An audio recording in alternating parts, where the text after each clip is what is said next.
Muy buenas tardes, muy buenas noches, sea todo el mundo bienvenido a esta nueva sesión de Escépticos en el Pub en Tenerife. Escépticos en el Pub en Tenerife es un ciclo de conferencias informales que organiza el Aula Cultural de Divulgación Científica de la Universidad de La Laguna. Como aula cultural depende del vicerrectorado competente en materia de cultura y participación social, así como los campus de Ofra y de La Palma de esta institución académica de enseñanza superior. Y se trata también de una actividad en la que colaboran otras entidades como este aula cultural, Radio Campus, la emisora de la Universidad de La Laguna, otras como la Asociación Cultural de Relaciones Internacionales Hacer para el Desarrollo, docencia en Derecho Civil, que es mi emporio académico para cuestiones relacionadas con el mundo del derecho, y otras entidades como ARP, Sociedad para el Avance del Pensamiento Crítico, o podemos encontrar también la Cátedra Cultural Francisco Tomás y Valiente del Pub Sócrates, que es la sede de los eventos de Escépticos en el Pub en Tenerife cuando son presencialmente. Hoy tenemos la 99ª entrega de Escépticos en el Pub en Tenerife, sexta de la 13ª temporada, y es, como ya les adelantaba en la sesión anterior, la segunda parte de un díptico dedicado a Humo. Y lleva por título Lo increíble es la verdad, porque es el título de nuestro invitado conferenciante principal que está aquí con nosotros, que es Eduardo Bravo Jaime. Es el título del libro que él dedica al que es uno de los capítulos más, no sé si definirlo como apasionante, interesante o hilarante de la historia de la unología española, que está profundamente enraizada con la realidad histórica, política y social de la España del momento en el cual aparecen los primeros presuntos contactos con los que luego serían célebres humitas. Este libro fue editado por Outsider Comics hace unos años, creo que hace cosa de 4 o 5 años. Es un libro, digamos, que enlaza la historia junto con toda una serie de datos que permiten dibujar un panorama de lo que era la España de entonces y que ha dado pie para un documental, una serie documental de 3 capítulos que ha producido y que está disponible en Movistar Plus. Así que de Humo vamos a hablar y lo vamos a hacer con Víctor Olid Pérez, que es como ya ha presentado en otra ocasión, uno de los podcasters más destacados que ha dado este país, con programas como Los Aristócratas, El Hijo del Aprendiz de Satanás, Neomaniacs o la ya cerrada Aquí Vale Todo. Por parte de Outsider Comics tenemos otra vez a David Molina Pérez, que es uno de los responsables de este sello, y tenemos, como no, a Eduardo Bravo Jaime, el escritor, el padre de la criatura. Les doy las gracias a los tres por estar aquí con nosotros y les cedo la palabra ya directamente a Víctor, agradeciendo al público la deferencia de estar hoy aquí con nosotros. Bueno, pues nada, pues aquí estamos otra vez, ¿no? Seguimos en esta segunda parte, ¿no? Del díptico que ha dedicado Escépticos en el Pub a Humo, ¿no? A la obra de Edu Bravo. Y claro, para hablar de ello largo y tendido, tenemos aquí a Edu, que hay novedades con respecto a la última vez que hablamos de Humo en lo que era en el programa del Jorge de Satanás, porque claro, ha comprado los derechos para una serie Movistar Plus, ¿no?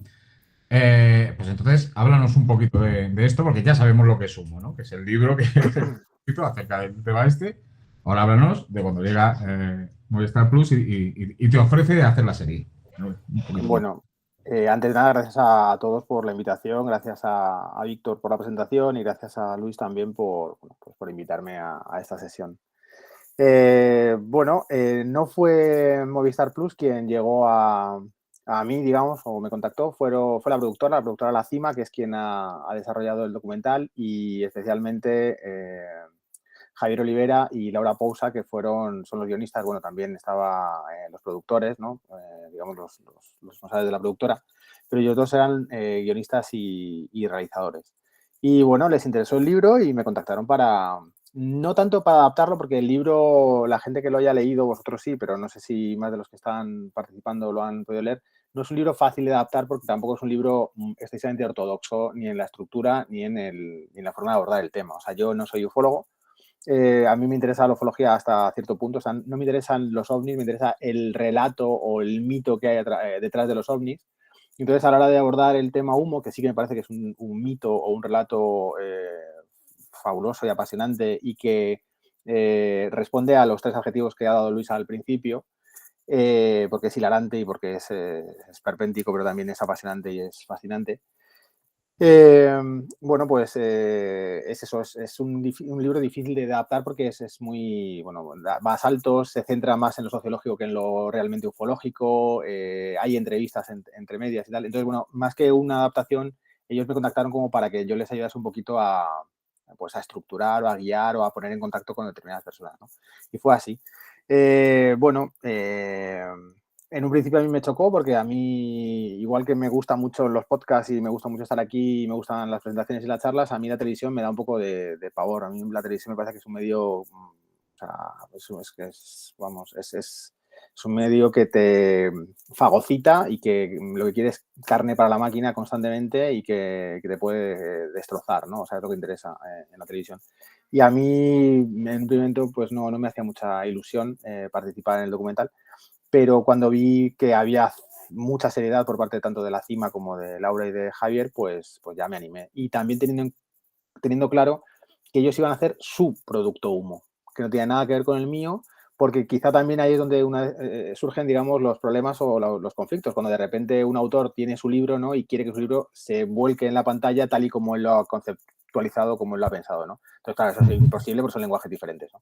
Entonces, yo lo que sí quería tener claro es que mi libro iba a ir por un lado, yo había hecho mi humo, digamos, y que ellos iban a hacer su humo. Yo iba a participar en aquellas cosas que necesitasen y ya está. Y bueno, y así fue. Y nada, al principio iban a ser 5 capítulos, Movistar lo rebajó a 3. Y bueno, parece ser que está gustando a muchos e indignando a otros, porque esto no sé si en el tiempo que tenemos lo hablaremos, pero este es un tema que está todavía como muy de actualidad porque tiene fervientes seguidores y fervientes defensores y fervientes detractores, ¿no? Gente que no se lo cree, gente que sigue diciendo que ese caso ufológico no fue un fraude, sino que existió, y no solo existió, sino que a día de hoy sigue vivo, ¿no? Y bueno, el tema es, ¿cómo gestionas tú todo esto? Porque claro, se supone que a ti te pagan por los derechos de un libro que está basado en una cosa que está en el éter, ¿no? Entonces, ¿cómo...? Bueno, no me pagan por los derechos, a mí me pagan por la participación, porque... Por la participación, claro, vale. o sea, por la participación yo participé como, bueno, pues como una especie de testimonio ahí y por ayudarles un poco en decir, bueno, pues yo pienso que esta gente sí es importante, esta no, a mí me parece que estos testimonios son prescindibles, creo que este señor sí que tiene mucho que contar. También apareció, les contacté con Maite Jordán Peña, que es la hija de Jordán Peña, que se supone que es el cerebro de todo este fenómeno y tal. Entonces, bueno, esa fue mi participación. El libro no se ha adaptado tal cual porque, como te comento, el libro es muy difícil de adaptar. O sea, el libro, yo sé, en mi libro hay una entrevista con Manolo Díaz, que es productor musical y músico, porque él en su momento había tratado el tema de los ovnis en sus trabajos, ¿no? Entonces, a mí me interesaba pues contextualizar cómo se vivía el tema de los ovnis en la España del 66-67, que es cuando se producen los avistamientos de humo, curiosamente, pues en San José de Valderas, en Alcorcón, ¿no? Ya también hay entrevistas con un señor escéptico que desmonta a Billy Mayer, que es uno de los grandes, digamos, contactados, que tiene un archivo grandísimo de fotografías que se han descubierto que son todas fraudulentas, ¿no? Entonces, bueno, pues yo contacto con esa gente, o con gente, por ejemplo, que habla de videojuegos, ¿no? Porque los videojuegos en un primer momento tratan el tema extraterrestre como aliens hostiles que vienen a contactarnos y a combatirnos, ¿no? O a conquistarnos, ¿no? Entonces, ¿cómo se transmite ese mito ufológico en la cultura popular, en este caso en los videojuegos? Entonces, todo eso era imposible de meter en una serie, ¿no? Entonces, bueno, pues esa parte, o sea, yo lo que hago más es una parte un poco como de asesor, con demasiadas comillas, porque ya te digo que yo no soy experto en el tema. Y bueno, también es verdad que otra de las cosas que es interesante del proyecto Humo de Movistar es que también se aleja de lo que es el documental ufológico al uso. Entonces ellos tampoco querían hacer un documental que se centrase únicamente en extraterrestres y en platillos volantes, ¿no? Entonces ellos también le meten toda la parte más sociológica, la parte más pues de cómo se vivía ese tipo de fenómenos en el franquismo, las noticias de la época y todo esto, ¿no? O sea, lo vinculan también con la fake news. Luego, aparte que el libro, aparte de esta serie y tal, ¿qué otro tipo de repercusión ha podido tener, ¿no? A lo largo ya, porque ya son 5 años desde que salió, Hugo. Del 2018 o sea, sí, han pasado ya 4 añitos. 4 años. 4, bueno, 5, porque estamos en el 2023. Sí, ¿no? Claro. Cuidado, sí, Cinco, cinco. tienes tu razón, son 5. Ujú. Bueno, la repercusión, pues, curiosamente, o sea, a mí los temas que yo he tratado en mis libros, en el primero en Villawanda, después en Humo y ahora el último en AAA, del peronismo mágico al caso Almirón, son casos que tenían mucho vínculo con bueno, pues con mi infancia, mi juventud, ¿no? O sea, pues como mi periodo un poco de formación, ¿no? Eran casos que estaban muy presentes en la época. En el caso de Villawanda, toda pues, la estrategia de la tensión en Italia, el terrorismo negro de la ultraderecha, Brigadas Rojas y todo esto, el caso Aldo Moro. Y bueno, luego en el último, todo el caso de Fraga y su guardaespaldas de la AAA. Y en el caso Humo, pues igual, eran casos que estaban muy presentes en la sociedad, muchísimo. Pero en un momento dado, desaparecieron. O sea, esos casos ya no están. Entonces, creo que cuando yo saqué Humo, nadie se acordaba de Humo, prácticamente nadie se acordaba, salvo la gente muy específica o que está muy metida en el tema ufológico, ¿no? Entonces, para lo que sirvió Humo un poco fue como para ponerlo, o sea, Humo lo increíble es la verdad, para ponerlo un poco otra vez en el mapa. Y de repente, más allá del documental, que digamos es como la eclosión o el culmen o la cima, sí que ha habido, sí que como que se ha avivado un poco el interés sobre el tema ufológico.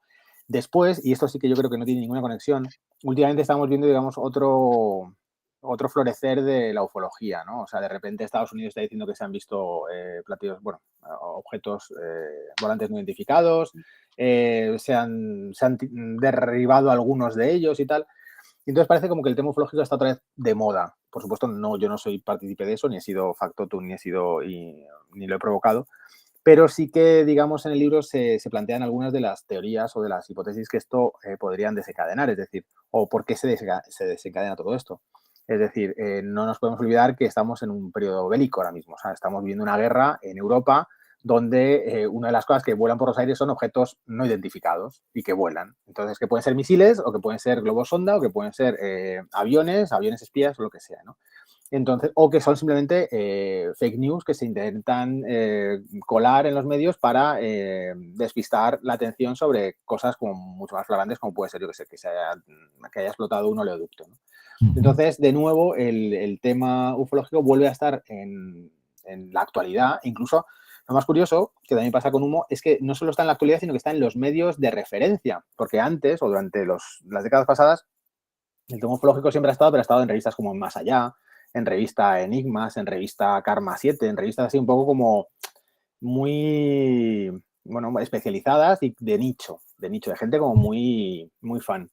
Y ahora no, ahora tenemos que Europa Press o Agencia F o La Sexta o El País te habla de que ha habido objetos volantes no identificados y que Estados Unidos está desclasificando informes, ¿no? Bueno, pues ya cuando te lo dicen medios de referencia, pues ya la cosa como que te da que pensar, ¿no? O sea, vuelve a estar otra vez de actualidad el tema. O sea, que tú lo que ves es que la mayor repercusión que ha tenido el libro es que de la noche a la mañana ahora vuelve a estar de actualidad, ¿no? Sí, de repente Humo está llenando otra vez contenido, es decir, La Razón, el periódico La Razón, que tampoco es que, o sea, ahí no diría yo que es un periódico de referencia, pero bueno, es un periódico de tirada nacional, que es un periódico potente, importante, que tiene su plantilla, que tiene su gente detrás, que pertenece al Grupo Planeta y a la gente de La Sexta, todo esto, o sea, que bueno, ya los hilos, ya que cada uno los tire.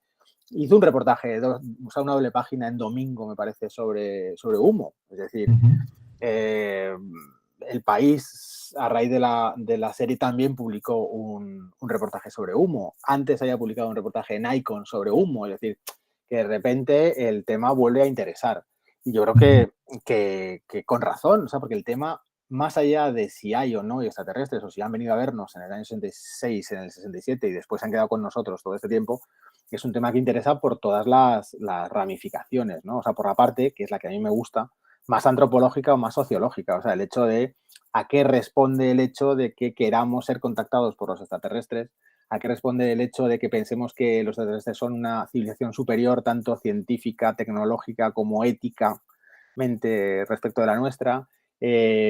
A qué anhelos responde el hecho de pensar que, bueno, pues que una civilización superior va a tener, porque puede ser una civilización cruel, pero siempre pensamos que la civilización superior de los extraterrestres es una civilización tecnológicamente avanzada, donde no haya que trabajar, donde no haya enfermedades, donde no haya opresión. O sea, bueno, siempre está la parte más apocalíptica, pero siempre hay una situación o un objetivo o un anhelo de esperanza, ¿no? De ojalá vengan los extraterrestres porque son mejores que nosotros, ¿no? Pues ahí eso tiene, digamos, mucho que ver con los complejos del ser humano, con nuestras imperfecciones, con nuestros anhelos, con nuestros deseos, ¿no? El hecho de el ser longevos, no morirnos nunca, el hecho de morirnos pero estar como en Ubik de Philip K. Dick, en una especie como de éter donde nuestra mente sigue interactuando con el resto del mundo, ¿no? Este tipo de cosas, ¿no? Eso es lo que nos gusta, ¿no? No el morirnos y que esto se acabe, ¿no? Vale, ¿y cuánto tiempo llevas tú estudiando lo que es el caso Humo, ¿no? ¿Qué es lo que te llega a fascinar tanto como para investigar y sacar un libro, ¿no? Después de muchos años de que esto estaba olvidado. Bueno, yo me he dado cuenta, y especialmente con el último libro que he hecho, que es el que más me ha costado, que estos libros se hacen, o sea, queda un poco cursi decirlo así, ¿no? Pero que son libros que se van haciendo muchísimo tiempo. De hecho, ahora estoy haciendo unos libros por encargo y me están costando más porque llevo menos tiempo haciéndolos, o sea, porque me los conozco, porque sí son temas que me interesan, pero claro, tengo que empezar un poco desde cero a hacer toda la documentación. Pero claro, estos libros, los libros que yo he sacado, como que ya me los conocía, es decir, a mí el peronismo, por ejemplo, me lleva fascinando desde hace décadas, entonces, claro, cuando yo me pongo a escribir sobre peronismo es porque llevo 20 años buscando información y viendo documentales y viendo pelis, ¿no? Y con Humo es un poco igual, es decir, yo el primer contacto que tengo con Humo lo puedo tener, yo qué sé, cuando tenía 12, 13 años. ¿Por qué? Pues porque Humo salía en la televisión, porque salía en las revistas, porque salía en los programas de Jiménez del Oso, porque tenía una ramificación más o menos, digamos, estrecha con el caso del Vice también, que apareció después en los años 80. Entonces, claro, yo ahí, digamos, que voy dándome cuenta que hay un hilo que une todo esto y sin ser un ufólogo, digamos, bueno, sin ser un ufólogo, o sea, sin adjetivos, pues sí me doy cuenta de que aquí hay una historia que contar, ¿no? Y una cosa interesante. Y me pasa lo mismo que te contaba con Villaguanda. O sea, cuando yo me decido a escribir Villaguanda, el detonante es porque se muere Licio Gelli, que era el gran maestre de la logia Propaganda Due italiana, que había, bueno, pues había estado detrás de toda, bueno, pues el atentado de la estación de Bolonia, de un montón de asesinatos y de atentados del terrorismo negro, del terrorismo ultraderecha italiano, en la época de los 70-80. Y cuando se muere en 2015, me parece que fue, pues hubo como 3 o 4 notas así como de contar la muerte, pero todo muy breve. Es decir, un tío que había sido clave para la historia europea de la segunda mitad del siglo XX, tiene una serie así de notas cortas de, bueno, pues que ha muerto Licio Gelli y ya está. ¿Pero cómo que se ha muerto Licio Gelli? Pues este señor, este señor tuvo en sus manos el destino de los europeos de la segunda mitad del siglo XX. ¿Cómo vamos a despachar esto de esta forma tan simple, ¿no? Entonces ahí es cuando me empiezo a investigar más con ese tema y entonces pues saco Villaguanda. Y con Humo más o menos igual, es decir, ¿cómo es posible que un tema tan absolutamente fascinante como puede ser Humo, en el año 2018 no se acuerde de esto ni Dios? Bueno, ni Dios, o digamos, no se conozca más allá de los grupos, digamos, muy especializados de gente que lleva mucho tiempo estudiando esto, ufólogos. Y entonces yo me meto y lo cuento. También lo cuento con esa despreocupación y con esa, digamos, valentía que te da el no saber. O sea, no saber me refiero no conocer el rollo ufológico, ¿no? O sea, pues tampoco era lo que me interesaba, ¿eh? O sea, yo no quería hablar de ovnis, quería hablar de otra cosa. Pero fue eso lo que me tira, o sea, el hecho de cómo es posible que esto, a estas alturas, con todas las ramificaciones que tiene, pues eso, tanto de sectas sociológicas, es un caso que si nos paramos a pensar empieza en el año 66, quizá un poquito antes, y se alarga hasta casi, bueno, hasta la actualidad. Y que ha ido mutando en todos estos años. Es decir, que ha sabido adaptarse a las necesidades, gustos y tendencias, digamos, culturales y sociales del país y de sus propios receptores. Es decir, al principio es una cosa que habla solo de extraterrestres, de mundos, digamos, fantásticos y utopías un poco que podrían ser incluso políticas. Después llega la democracia y entonces los humitas que nunca habían participado en política de repente empiezan a tener algún tipo de opinión política.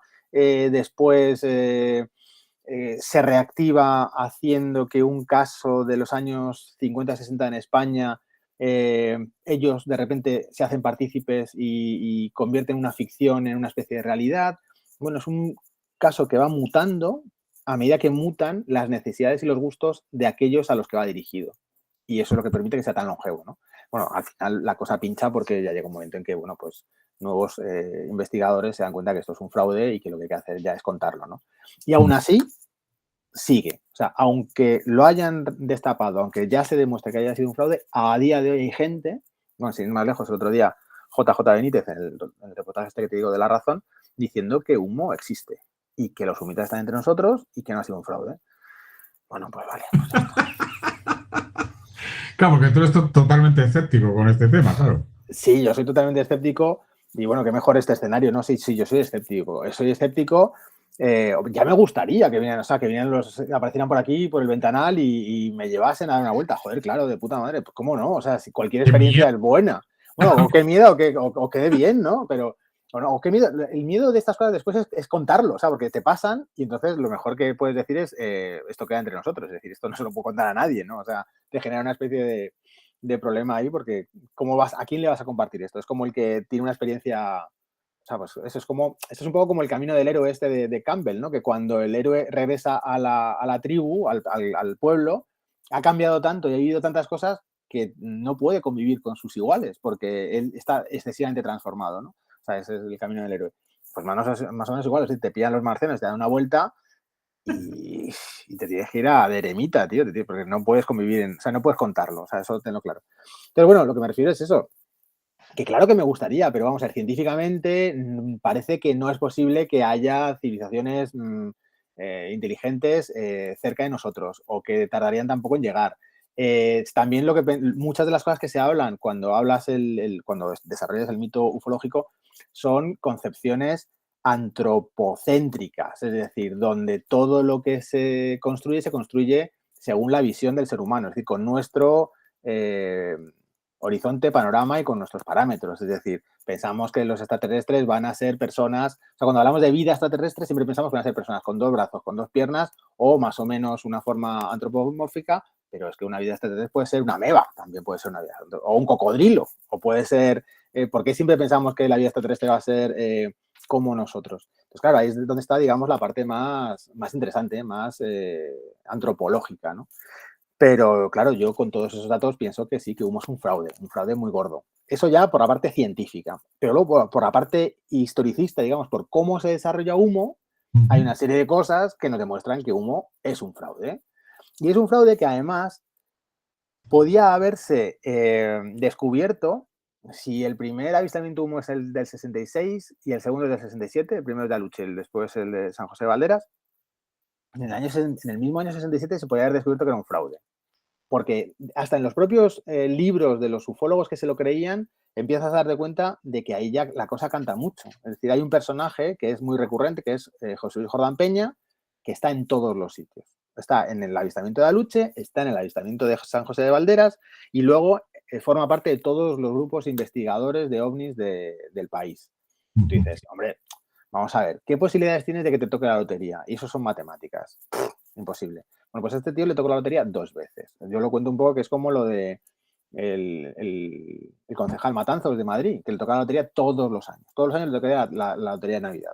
Nadie dijo nunca que lavaba dinero negro o que era... No, era porque era un tío con mucha suerte. Joder, pues menuda suerte. O sea, es para estudiarlo científicamente porque ¿qué posibilidades tienes de que te caiga un rayo? A este le cayó el rayo 4 o 5 veces a lo largo de su vida. O sea, muy sospechoso.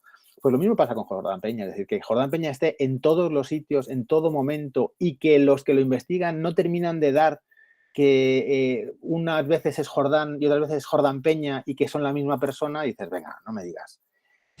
¿Cuál es mi teoría? Pues mi teoría es que en el año 66 y 67, en una España gris y bastante opresiva, el mito ufológico es un mito muy liberador y muy esperanzador. Y entonces mola creer en extraterrestres. ¿Por qué? Bueno, pues porque lo que hablábamos, porque te permite imaginar otros mundos, otras realidades, otras cosas que en muchos casos estaba cubierta por la parte política. Pero claro, de hecho, hay un montón de utópicos soviéticos, digamos, que hablan de que los extraterrestres tienen que ser necesariamente socialistas o comunistas porque es el grado máximo de desarrollo social. Entonces, hay mucha literatura en la URSS donde hay una ciencia ficción utópica donde los extraterrestres son socialistas.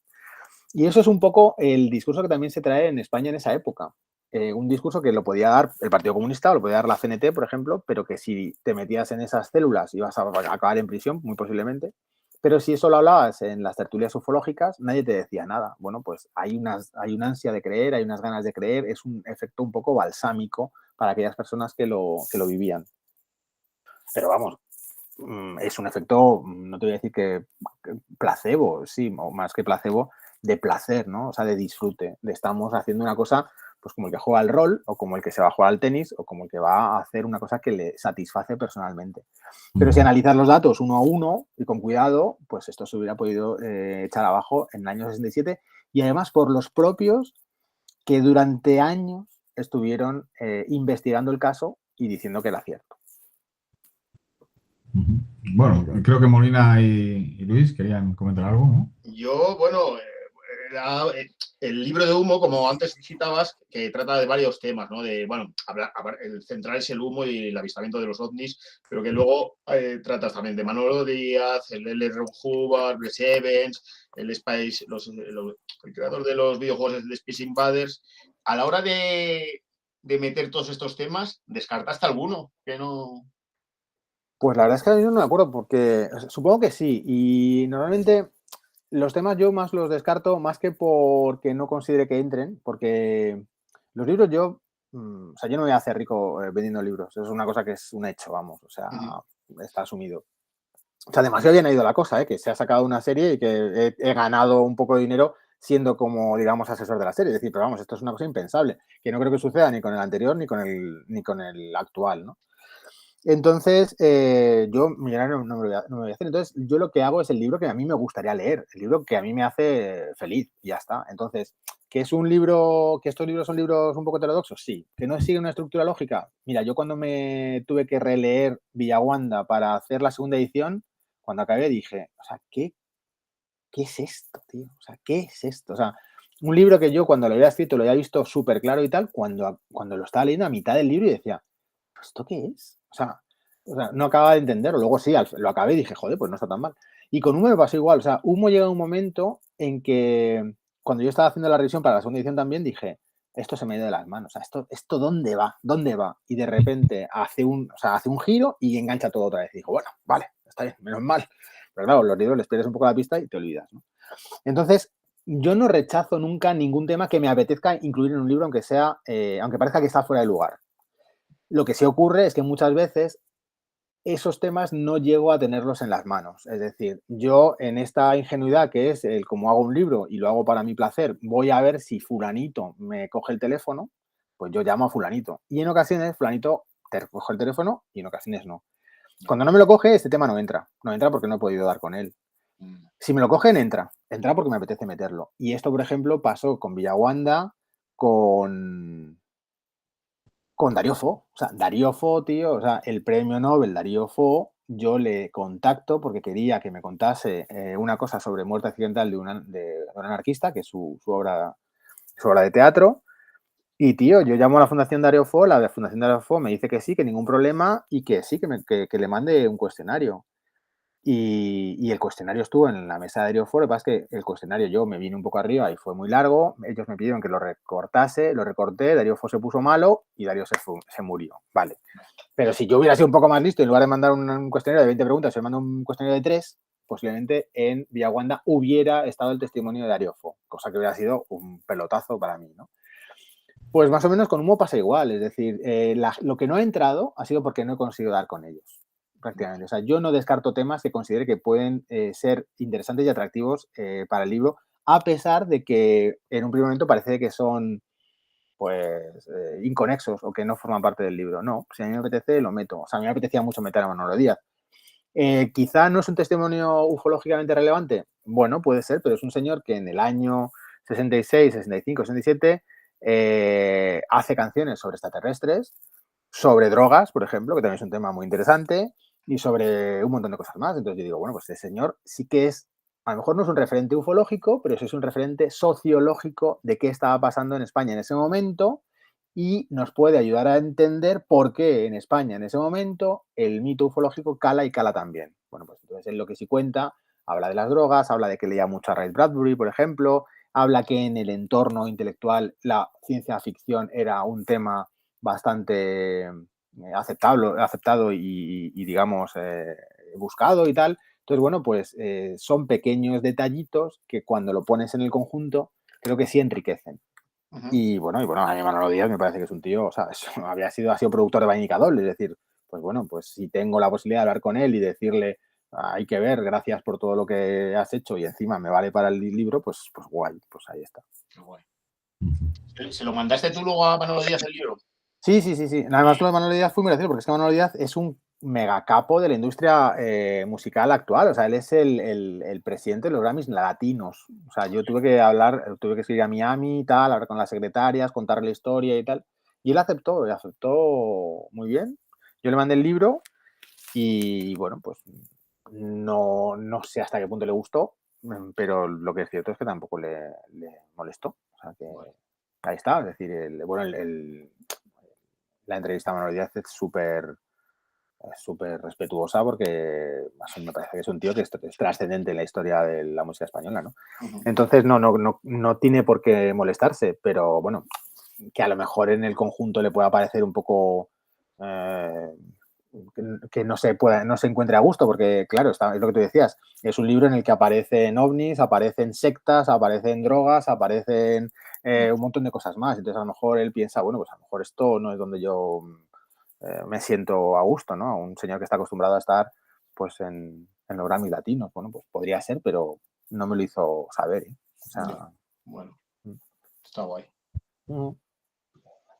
A mí hay una cuestión que me llama mucho la atención, Eduardo, ya que mencionas que el fenómeno humo está relacionado con una época particularmente oscura de la historia reciente de España, que es el tema de la dictadura, y en la cual la transición, es decir, el estallido de libertades también coincide con un periodo de efervescencia de todos esos fenómenos paranormales que también estaban hasta cierto punto, sobre todo los de corte más mágico, un poco vetados por la dictadura, por aquello de que chocaban frontalmente con la Iglesia Católica.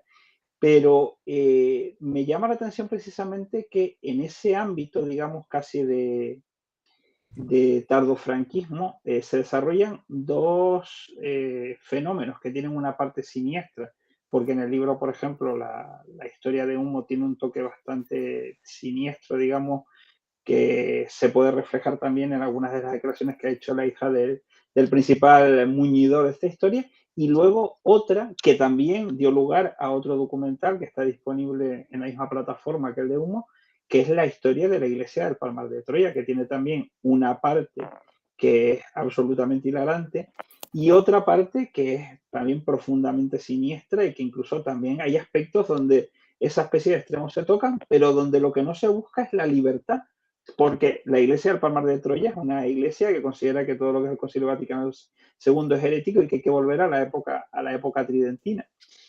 Entonces, me llama la atención que en ese, digamos, aspecto de libertades restringidas,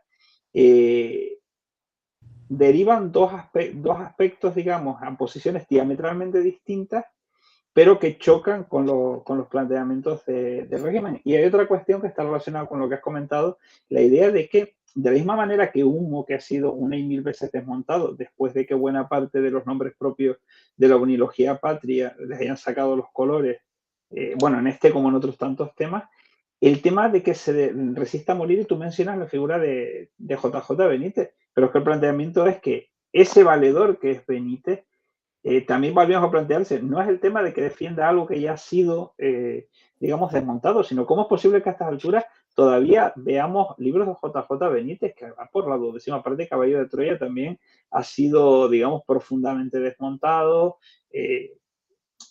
ha intentado dar el salto al ámbito televisivo, con aquel documental de hace 20 años de Planeta Encantado y se han caído dos palos del sombrajo, pero ahí está, es decir, ¿qué tienen al final estos mitos que surgen en esa época que todavía resisten? Porque así como en Humo todavía hay pro-humitas, en la iglesia del Palmar todavía hay gente que pone billetes. Hombre, yo creo que lo que mantiene estos mitos son los elementos que mantienen a los mitos a lo largo de los siglos. Es decir, ¿por qué el mito de Edipo nos sirve en el siglo XIX-XX para dar forma a un complejo, digamos, psicológico o de comportamiento? Pues porque en el fondo lo que hace es mostrarnos una cosa que ha estado con nosotros durante milenios. Y creo que en el caso de los extraterrestres, de los libros de J.J. Benítez, en el fondo, Caballo de Troya no deja de ser una reinterpretación, digamos, cósmica del mito cristiano. Es decir, lo que pasa es que cambiamos a Jesús por un astronauta, ¿no? Entonces, pero el mensaje es el mismo, ¿no? Es un mensaje de redención, es un mensaje de beatitud, de mejora de nuestras vidas, es un mensaje hasta cierto punto ético, es un mensaje que ayuda a vivir. Entonces, eso es lo que mantiene ese mito. Luego, el envoltorio es lo que cambia, pero lo que lo mantiene vivo es la esencia. Y la esencia creo que está muy en consonancia con la imperfección o con los deseos humanos, es decir, pues eso, con la muerte, con el miedo a la muerte, con la convivencia, con la relación con los padres y los seres queridos. Es decir, eso es lo que mantiene vivo a todos estos mitos. Y luego lo que sí hay en todos estos mitos, y tú lo dices bien cuando hablas de la transición, es que es un terreno muy abonado para desaprensivos o para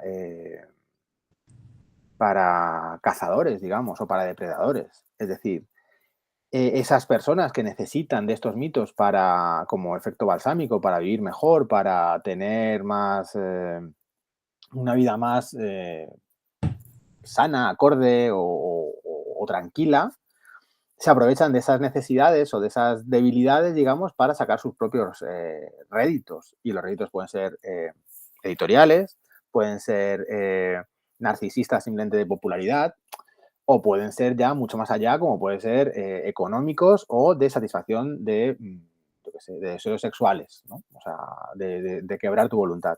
Y eso está ahí, es decir, incluso en la época del franquismo, aunque yo lo cuente así como una cosa muy, muy optimista de hay que ver, la gente buscaba en lo ufológico, digamos, una salida, digamos, a lo gris.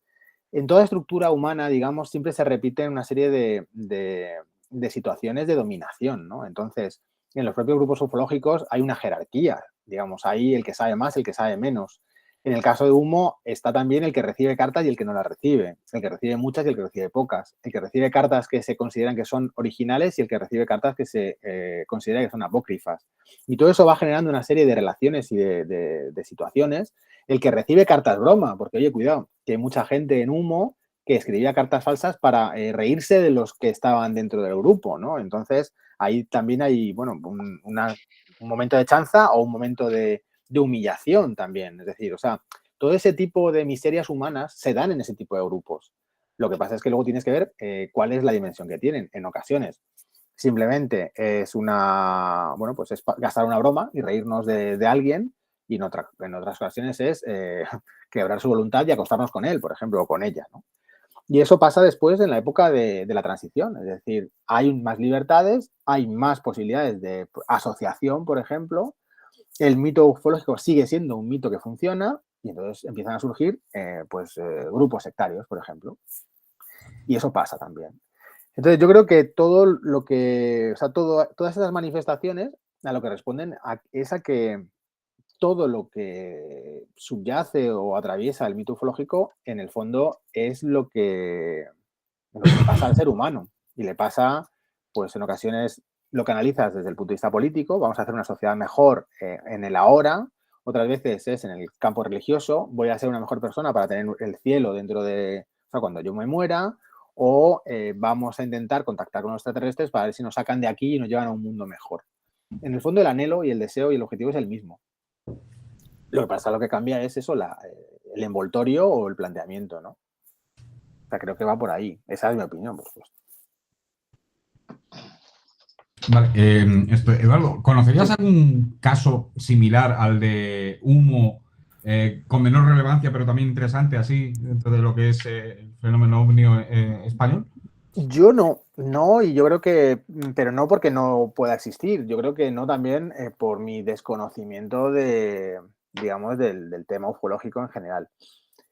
Pero aún así, o sea, aún sabiendo que mi conocimiento es defectuoso y tal, sí creo que ningún caso en este país, y yo te diría que incluso en Europa y posiblemente en el mundo, es comparable a Humo por complejidad, por duración y por, bueno, y por todas las cosas y por las derivadas. O sea, porque la derivada de Humo, hemos hablado de sectas, deriva, por ejemplo, en la secta del Vais, que tiene ramificaciones. Hay otra secta que es la secta de los hermanos de Humo también, que termina cobrándose la vida de dos personas, de dos hermanas, por ejemplo, que acaban matándose y suicidándose. E incluso tiene la derivada de que el propio, como decíamos antes, el propio muñidor de esta historia también tiene su propia secta, muy limitada, muy pequeñita, pero su secta de, bueno, para doblegar la voluntad de unas señoras, unas mujeres de su entorno y practicar, tener prácticas sadomasoquistas con ellas, ¿no? Que además es muy curioso porque la historia de Humo, o sea, como la hemos dado por hecho, no la hemos, digamos, individualizado, no la hemos detallado, pero la historia de Humo se estructura a través principalmente de cartas y de llamadas de teléfono, bueno, informes, pero cosas que llegan por correo y por teléfono. Y cuando Jordán Peña hace su... ¿Perdón? Cartas mecanografiadas, ¿no? Además. Sí, cartas mecanografiadas, porque es que también todo es muy curioso, porque los extraterrestres son personas, digamos, que vienen a la Tierra con una tecnología muy superior a la nuestra, hasta el punto de que llegan a ser telépatas, es decir, ellos en su planeta se comunican con telepatía y han perdido el don del habla, digamos, pero los que mandan aquí a la Tierra todavía hablan un poco, hablan de forma un poco gangosa, pero hablan, ¿no? Entonces, Rivera, que era un ufólogo, siempre hacía la broma que decía que aquí mandaron a los menos desarrollados, digamos, era un poco como a los más lerdos, ¿no? Claro, porque todavía hablaban. Entonces, bueno, los mandan aquí, pero ellos, digamos, en su infinita humildad, pudiendo tener todo tipo de, pues de método, o sea, yo qué sé, en el año 67, pongámonos, los humitas ya tenían internet y fax, por ejemplo. O sea, ¿por qué? Pues porque, bueno, pues eran superiores. No, pero ellos utilizan máquinas de escribir Olivetti, portátiles además, que tienen que contratar a un mecanógrafo, porque ellos dicen que tienen las llamas de los dedos muy sensibles y claro, en esa época las máquinas de escribir encima eran Olivettis mecánicas, ¿no? O sea, que ni siquiera eran eléctricas, entonces ellos no pueden, tienen que contratar a un tío que lo contratan y lo contactan a través, se supone, de un anuncio en el diario ABC. Pero bueno, pues es todo muy estrambótico. Pero me refiero a eso, que esto venía a cuento de que el asunto Humo se estructura a través de llamadas de teléfono y de cartas, y la secta que monta Jordán Peña para satisfacer sus deseos o sus pulsiones sadomasoquistas también se estructura a través de cartas. O sea, el mecanismo es el mismo, la finalidad es diferente, digamos, y los objetos del deseo o de la opresión o del control emocional también son diferentes. En un caso es, digamos, el mundo entero o los ufólogos, y en otro caso son unas señoras con las que él mantenía relaciones sexuales. Pero bueno, más o menos todo funciona igual, ¿no? Los mecanismos son más o menos los mismos. A ver, ¿qué me está trayendo Molina? ¿Qué está pasando? A ver, Molina, ¿qué pasa? Claro, tío, eso es tontería de esto. Bueno, oye, estaba pensando yo de adaptación ahí de Humo. También se podía adaptar el pasaje de Juan Sillero. Bueno, ese es maravilloso, el de Juan Sillero. Sí. ¿Puedes contarle un poco, Edu, ahí cómo...?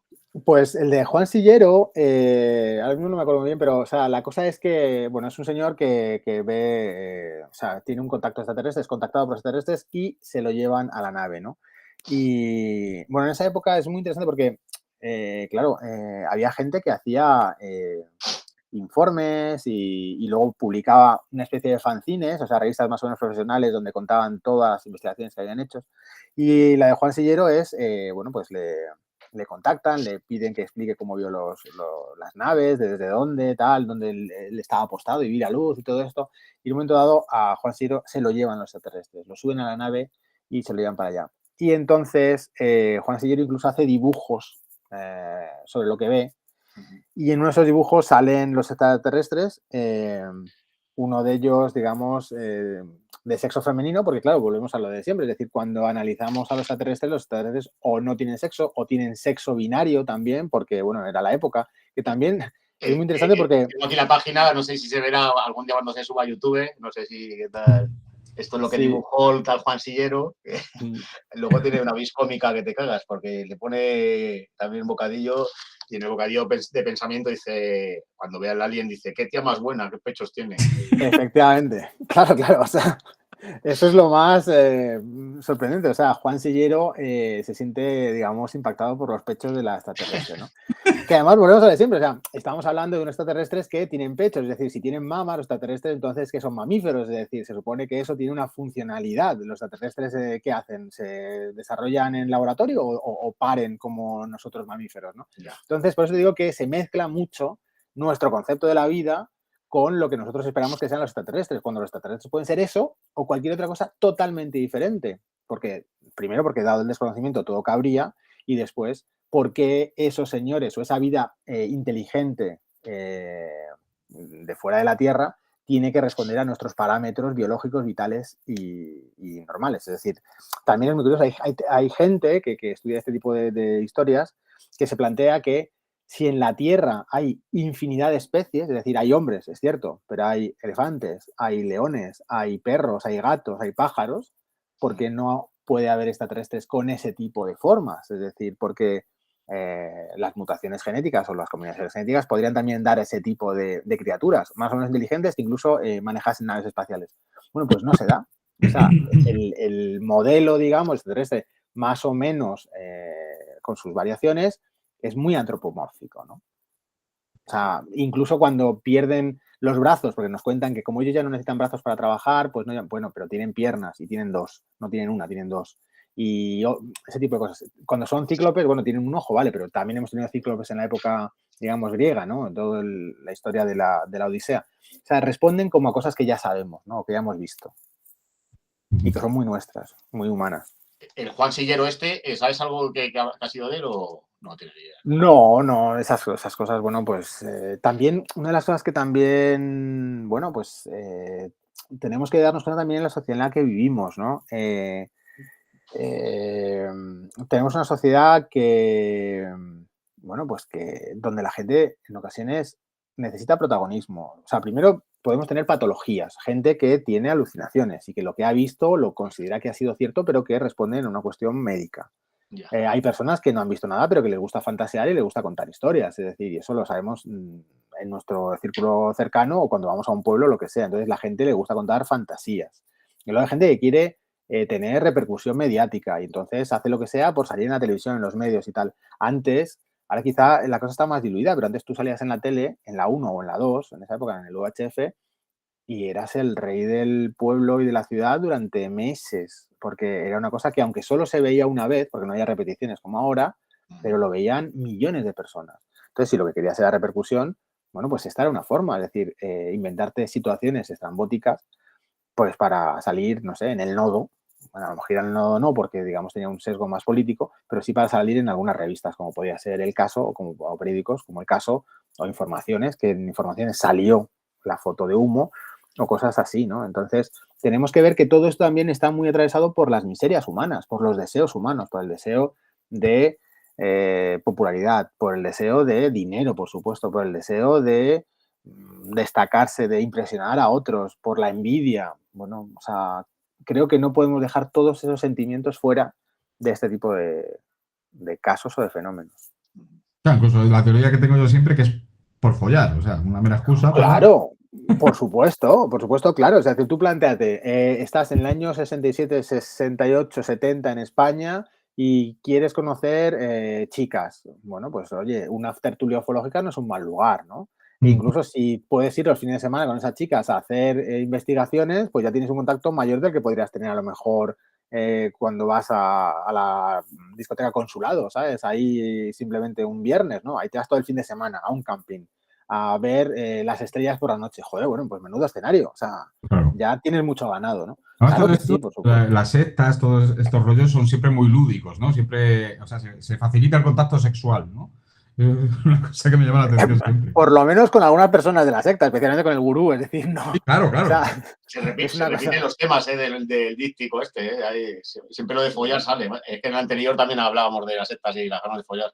Claro, Claro, pero es por lo que hablamos, es decir, porque son pulsiones muy humanas. O sea, Ya. ¿qué quieres? Follar y qué quieres y comer y pasarlo bien. Es decir, ¿quién va a una secta a pasarlo mal? Nadie. Vas a pasarlo bien. Es más, hay un documental, bueno, en Netflix había varios documentales sobre sectas y una me parece que era Holy, ay, no recuerdo cómo se llama.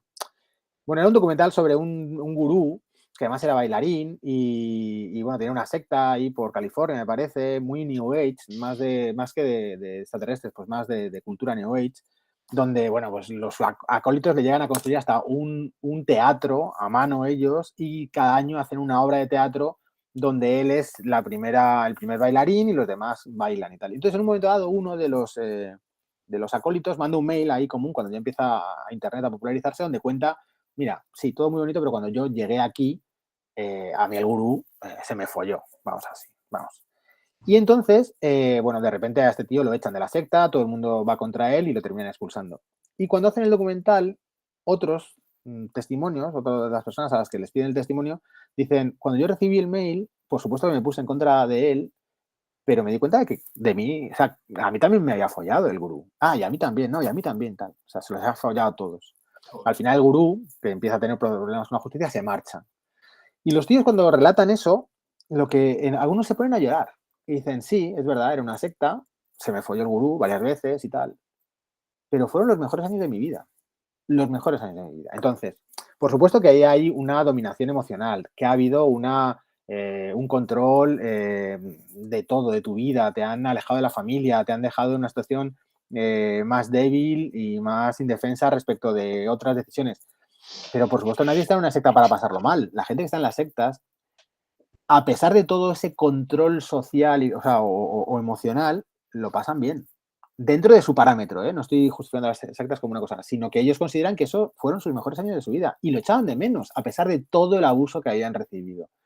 Entonces, claro, o sea, pues cuando tienes eso a tu favor y eres un depredador, pues vamos, tienes casi todo el camino hecho. O sea, porque es que es muy difícil que se te rebelen. Es más, se revela uno y el colectivo hace piña para echarlo, ¿no? Entonces, claro, la gente que está en las sectas, incluso lo que tú decías, en el Palmar de Troya, la gente que está en el Palmar de Troya aparentemente está feliz y está contenta. Bueno, luego algunos se salen y salen, incluso los que están en el Opus Dei también, incluso los que están en otras muchas sectas. Es decir, una secta podía ser Twitter. Pues Twitter el otro día había una chica que sacaba una foto durmiendo en el suelo de Twitter porque ella decía que había que dar la vida por la empresa. Bueno, pues parece ser que esa chica, si no es una leyenda urbana, la han expulsado o la han despedido hace una semana. Bueno, chica, pues jódete, porque lo que estás haciendo es repetir mecánicas sectarias dentro del entorno laboral. Entonces, ¿que Elon Musk es un gurú psicópata? Pues muy posiblemente. Pero tú estabas ahí y te pareció bien hasta que Elon Musk te echó de la empresa. Bueno, pues ese tipo de cosas. Es decir, la gente que está en las sectas, evidentemente, si estuvieran mal, se marcharían antes. El problema es que no se quieren marchar. Son los que estamos fuera los que nos damos cuenta de que están mal. Pero ellos no lo perciben así, ¿no? Ya. Bueno, si alguien quiere preguntar algo y tal, yo creo que es el momento, ¿no? Adelante, ya sea por chat, ya sea conectando el micro. Aprovechen la ocasión que preguntar es gratis de momento.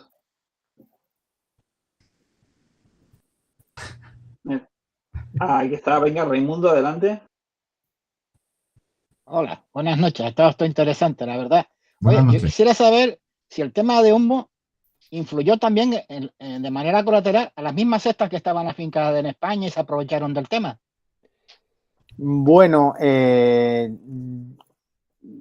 hubo muchas sectas. Cuando ya llega la democracia a España, surgen un montón de sectas. O sea, aquí, de hecho, unas con más y con menos, con más o menos suerte. Por ejemplo, yo en el libro hablo de Niños de Dios, ¿no? Que en su momento fue como muy espectacular porque parte de su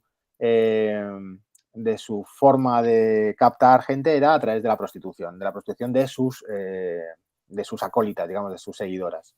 Y además había manuales como que lo explicaban y tal. Otras que se empiezan a instalar en España hasta el punto, y en Canarias lo sabéis, que tuvo mucha importancia, fue la cienciología. Es decir, la cienciología, el barco de la cienciología llega a atracar y llega a estar muchas veces porque Ron L. Hubbard, como él establece que su religión, digamos, tiene mucho que ver con los volcanes, ¿no? Que hay una especie como de holocausto dentro de unos volcanes, él considera que el Teide podía ser uno de esos volcanes donde se había dado, donde había sucedido lo que él contaba, ¿no? Entonces él estuvo también por Canarias y tal.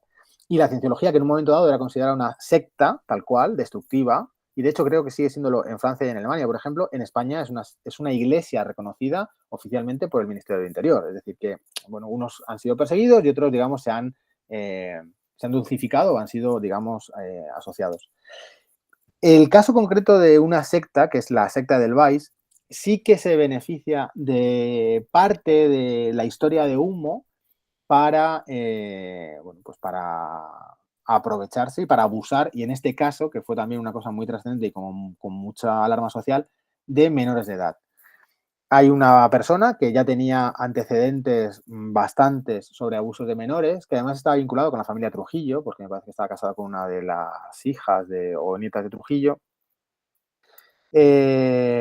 Bueno, o sea, estaba vinculado con la alta sociedad, además era hijo de militar y todo esto, que es aficionado a las ciencias ocultas y a la ufología, y para captar a los chavales, él se inventa que es un príncipe extraterrestre que está en la Tierra, que sabe que va a haber una catástrofe, un apocalipsis, y que solo unos pocos van a poderse salvar, efectivamente, o evidentemente los que estén a su lado, ¿no? Entonces él va por los billares, por los parques, por determinados lugares, así incluso por parroquias de barrios bien de Madrid, captando chavales, ¿no? Chavales que además no tenían un problema de inserción social o un problema o familias estructuradas, ¿no? Eran familias de buena sociedad o de buena familia a los que va captando, ¿no? Y les va contando que bueno, que si están, además, chavales de 12, 13 años, 14, en esa época en la que ya empieza, digamos, la adolescencia, la preadolescencia, en que empiezan a no confiar tanto en los padres y empiezan a confiar en otras personas, ¿no? Entonces empieza, digamos, este hombre a tirar las redes y empieza a captar a un montón de chicos, y parte de esa historia que él les vende, como de príncipe, digamos, cósmico y tal, digamos, utiliza iconografía de Humo. Concretamente, el logotipo de Humo, que es el de los dos paréntesis invertidos con la barra horizontal y luego la vertical que la cruza, que él les llega, digamos, a quemar a fuego en la parte de la axila a los chavales, digamos, como símbolo de fidelidad al grupo, ¿no? También él organiza, o sea, Edelweiss es una especie de grupo escultista que sale al campo, lo que hablábamos antes, a ver las estrellas y tal, y es en los campamentos donde abusa de los chavales, ¿no? Es un caso que tuvo muchísima repercusión, entre otras cosas porque los chavales no eran chavales de familias desestructuradas, sino eran familias que tenían cierta cultura y dinero como para poder mantener el proceso, o sea, el proceso judicial y a los abogados. El único problema, bueno, uno de los problemas es que la justicia llegó un poco tarde, y cuando los chavales tuvieron que enfrentarse al juicio, muchos de ellos, digamos, renunciaron a su derecho de defensa o de acusación mejor dicho, porque ya eran chavales muy mayores que no quisieron enfrentarse de nuevo al tema, ¿no? Y además porque en el proceso judicial fueron, en mi opinión, bastante maltratados por parte de la Fiscalía, que en su, digamos, tarea de ser muy garantista con los acusados, pues se cebó un poco en los chavales. Pero sí, como tú dices, hay sectas que echaron mano de Humo, para empezar la propia del creador, de Jordán Peña, bueno, en ese caso no del tema Humo, pero sí de su estructura o de su metodología, y en el caso concreto este de Edelweiss, que sí utiliza parte de la iconografía. Y luego también hay otra secta que se llama la secta de los hermanos de Humo, que también generaba, o sea, utilizaba el tema ufológico y el tema Humo concretamente para captar y para dominar emocionalmente a sus seguidores. No sé si ha sido un poco caótica la explicación o si te ha servido un poco.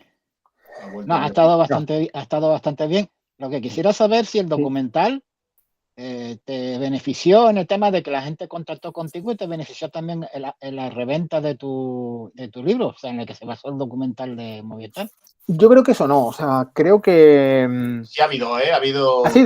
Mira, claro, fíjate. en alguna feria sí vienen, ¿has visto el documental? No sé qué, y sí tienen como interés. No, yo creo que tampoco ha sido un tsunami de ventas, pero yo creo que sí ha habido un poco... Mira, eso yo no lo sabía. Sí, es verdad que la gente viene y le suena un poco más, pero claro, nosotros somos una editorial muy pequeñita, o sea, Osadas es una editorial muy pequeñita y la distribución es limitada. Y luego, bueno, yo no sé, a mí también hay veces que alucino un poco con la gente, ¿no? La gente, por ejemplo, tú dices, he sacado un libro y te dicen, ¿y dónde se compra? Y dices, hombre, chicos, estamos en el siglo XXI, o sea, ¿cómo que dónde se compra? A librerías, ¿sabes? Pero es que ahora mismo abres Google y ya sabes dónde comprarlo. Es decir, hay una página web que se llama todolibro.com, todos tus libros. Está Amazon, si quieres, o sea, hay un montón de posibilidades, ¿no? A la gente le cuesta conectar cosas en ocasiones y hay gente que ha visto el documental pero no se ha interesado por el libro. Bueno, pues bien, no pasa nada. Entonces, no creas que son, o sea, este tipo de razonamientos que pensabas, bueno, lo que te decía antes, salías en la tele, te veían 5 millones de personas o 10 o 20 y entonces eso generaba que tuvieras una repercusión de la hostia y vendieras muchos libros. Eso en este caso no ha pasado. O sea, no. O sea, puede haber tenido un poco más de repercusión, pero no. También luego eso es un libro, pues, heterodoxo, digamos. O sea, no es un libro muy al uso. Y luego el canal de distribución es un poco más limitado. No, yo no lo he notado especialmente. Bueno, pero es que tampoco tienen por qué asociar la serie de televisión con el libro, ¿no? También es verdad. ¿Aparece citado el libro en la serie? Yo creo que aparezco como autor del libro, pero no recuerdo ni que se vea ni nada más. O sea, que no hay un vínculo directo. O sea, luego a raíz del documental sí que a mí me han hecho entrevistas o me han podido llamar para alguna cosa, pero yo creo que también, como son productos muy diferentes, el que ha visto el documental y le ha gustado, pues ya está. O sea, Ya tampoco está. no sigue ahondando, ¿no? Y el que le ha gustado y quiere saber más, bueno, pues tiene mi libro y tiene infinidad de libros más. Entonces también ahí depende de cuál es tu perfil. Si tú has quedado un poco descontento con el contenido del documental porque consideras que sí que están asumidos entre nosotros, pues entonces hay muchos más libros que no son el mío. Si te ha gustado, bueno, pues entonces sí puedes ver el mío y algún otro más. Entonces, ya que de repente acierten con el tuyo, ya es tener mucha puntería, ¿no? O sea, ya es que vaya, fíjate. Oye, de los 5 libros anda con el tuyo. Dime, sobre el tema humo, ¿qué otro libro que tú te hayas leído para documentarte con este recomendarías? Así como... Pues la verdad es que... Si te soy, o sea, Es una mierda, ¿no? Todos ahí, ¿no? No quiero decir eso porque también, o sea, por ejemplo, hay uno que me parece muy interesante, que no he leído, sí que tengo, pero todavía no lo he leído y que apareció después, que me parece que es Historia Sociológica de los OVNIs, que lo ha sacado de Reediciones Anómalas. Y es de un tío que analiza el fenómeno OVNI, pero desde el punto de vista sociológico. No sé si ese es el tema exactamente, pero está en Reediciones Anómalas. O sea, podría buscarlo ahora, pero por no ponerme a buscarlo. Y creo que sí que es estudio o ensayo sociológico de los OVNIs en España, una cosa así. Ese tiene muy buena pinta. Pero el resto de libros, incluso los informes humitas, que todo el mundo dice, no, es que los informes humitas es que hay que ver la cantidad de datos tecnológicos que daban y tal. Los informes humitas son un turrón y son una cosa tediosa, aburrida, vacía, sin pies ni cabeza, que a lo mejor en el año 70 te parecía que era el colmo del desarrollo tecnológico porque utilizaban palabras raras y en ocasiones podían utilizar cosas que no se conocieran aquí en España, pero que sí se conocían en otras universidades, pues de Estados Unidos y tal. También tenemos que tener en cuenta que en el año 67 los métodos de comunicación en España eran la carta y el teléfono, y a lo mejor el telegrama, pero olvídate, o sea, la comunicación llegaba muy tarde, llegaba muy lenta, e incluso para que te manden una revista desde, imagínate, Estados Unidos a España, podían pasar meses. Entonces, ¿qué es lo que le beneficia a Jordán Peña? Que él viajaba mucho, él tenía posibilidad de viajar, entonces le llega documentación muy rápidamente de diferentes puntos del mundo.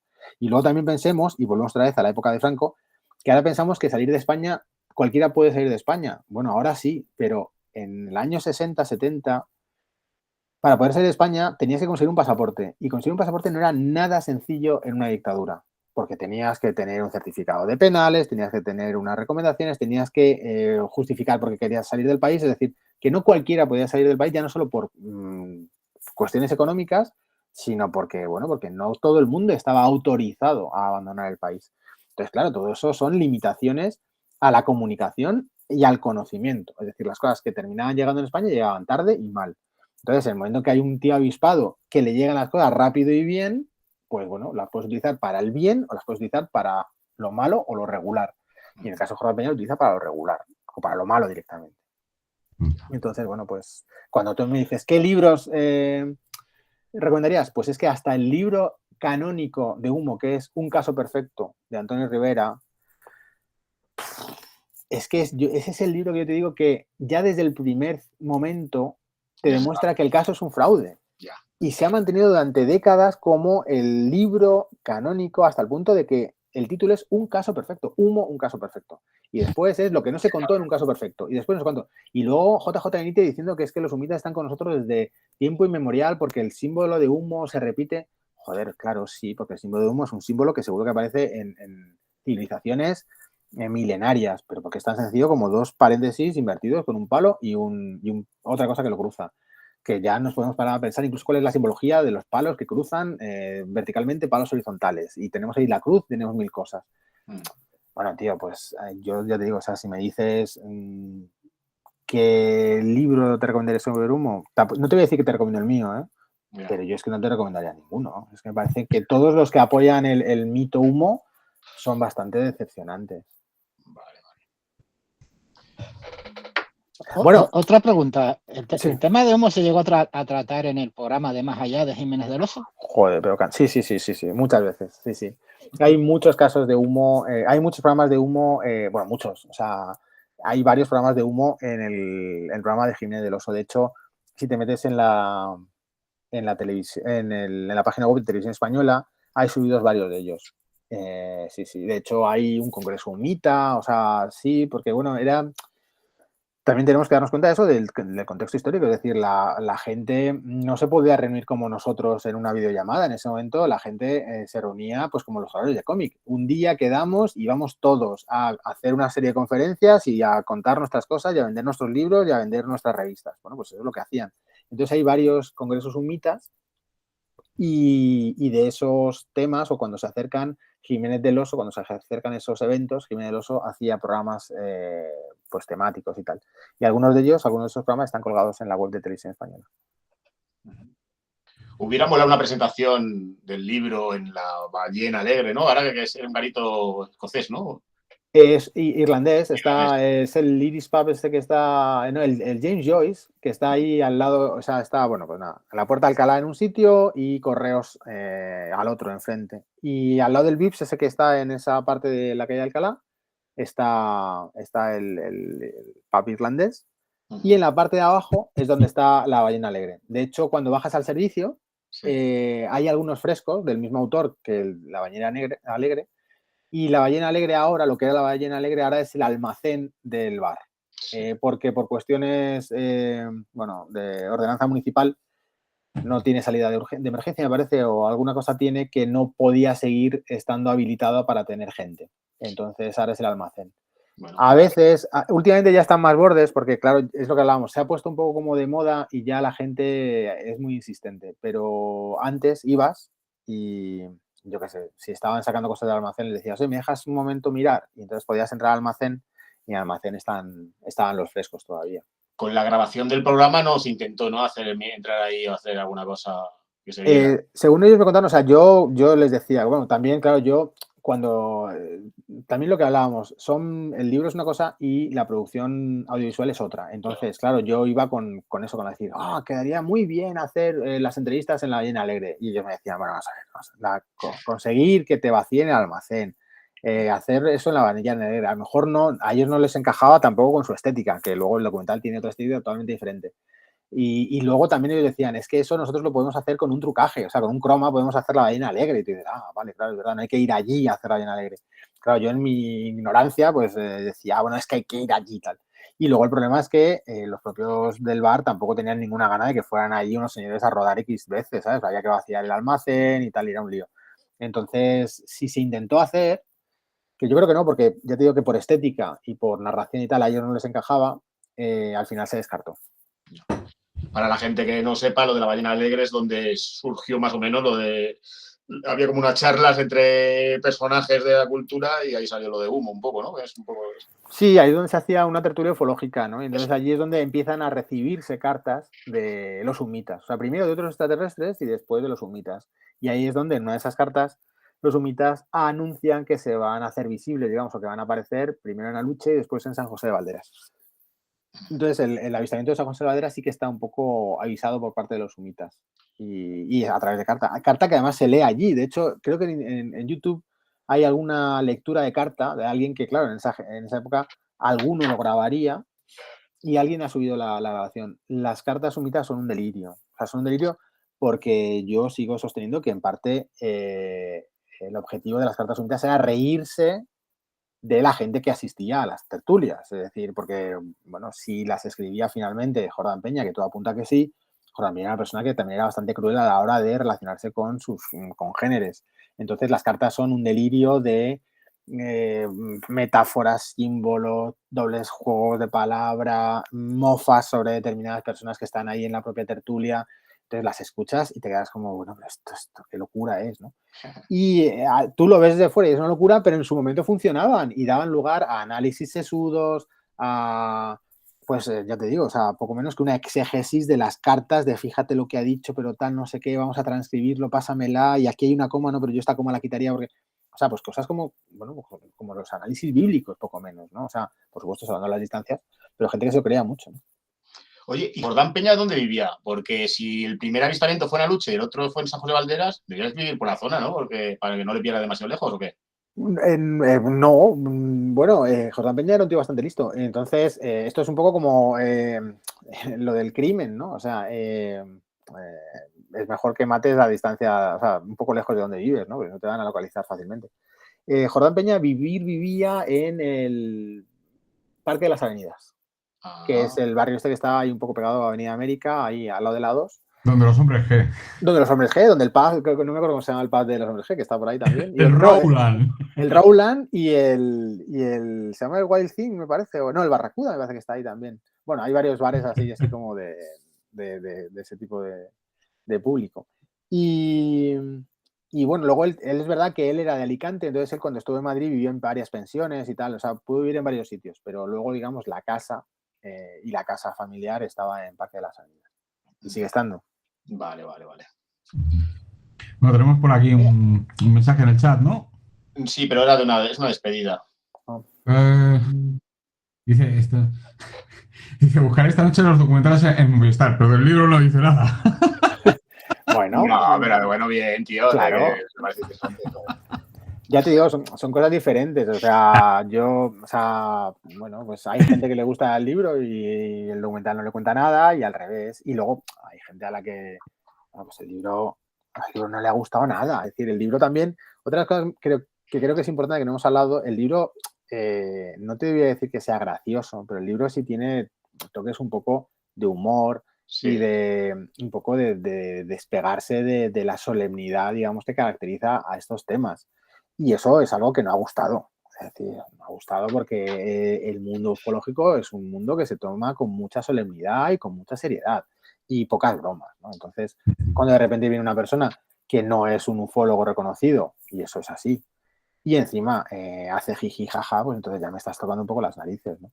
Y sí ha habido gente que no le ha gustado nada, claro. Y por supuesto, si esa gente encima dice que humo es de verdad, pues entonces ya más todavía. Es decir, no solo me estás diciendo que esto no es y encima me estás tocando las pelotas. Pues mal. ¿Te ha pasado? ¿Te ha llegado feedback de gente que haya leído el libro diciendo que esto que es todo verdad y que tú estás mintiendo? ¿Algo así? Sí, claro. O sea, a mí no me llegan feedback porque yo no tengo, afortunadamente, o sea, de hecho, por ejemplo, cuando decíais qué temas quitaba o no quitaba, yo una de las cosas que sí me planteé era que yo no quería ufólogos. O sea, yo no quería, solo intenté contactar, y no voy a decir el nombre porque es una cosa delicada, con una persona que sí que está en el mundo ufológico, pero que él sabía cosas, digamos, de la secta esta que monta Jordán Peña después. Entonces yo sí le contacté, él me dijo que no quería hablar de ese tema, pero un tema, digamos, que a él no le interesa ahora mismo revivir, y yo lo respeté y ya está. O sea, él me dijo que no, o sea, yo llegué a contactarle y me dijo que no, ya está, ese tema se cayó.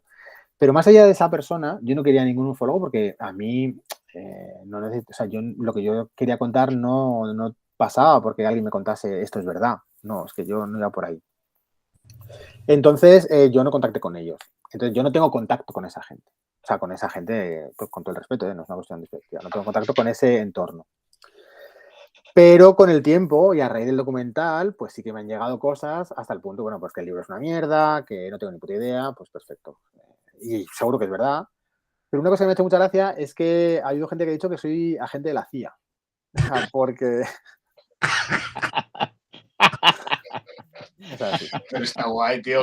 No, está de puta madre. O sea, yo estoy pensando en ponerlo en el currículum. O sea, porque vamos a ver, tío. O sea, es que yo estoy ya casi, o sea, estoy por encima del pequeño Nicolás. Porque el pequeño Nicolás era del CNI, pero no es que yo soy agente de la CIA.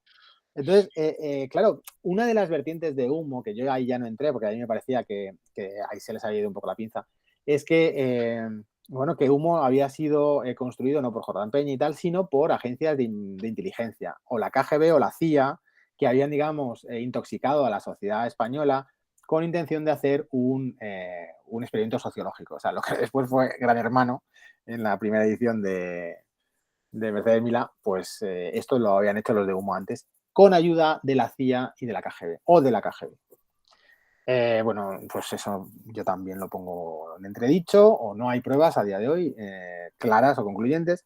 Entonces, claro, hay algunos que consideran que mi parte o mi labor en esto es seguir intoxicando. Entonces, como seguir intoxicando, entonces, ¿qué soy de la CIA? Pues bueno, pues soy de la CIA. Ojalá, Mira. tío, o sea, porque vamos, o sea, aquí es de la CIA, vamos, yo estoy convencido que tú ves a la mitad de los periodistas que están en las tertulias de Ferreras, de Ana Rosa, son de la CIA, tío, y si no son de la CIA, son de, bueno, de Fuerza Nueva, por supuesto, pero o sea, que se tiene que llevar un pastón trabajando para el enemigo un montón. Entonces, bueno, tío, pues si ya está eso, pues que me pasen el cheque, ¿sabes? Yo me paso por ahí por Serrano, por la embajada, y nada, todos los meses que me pasen la minuta, ¿sabes?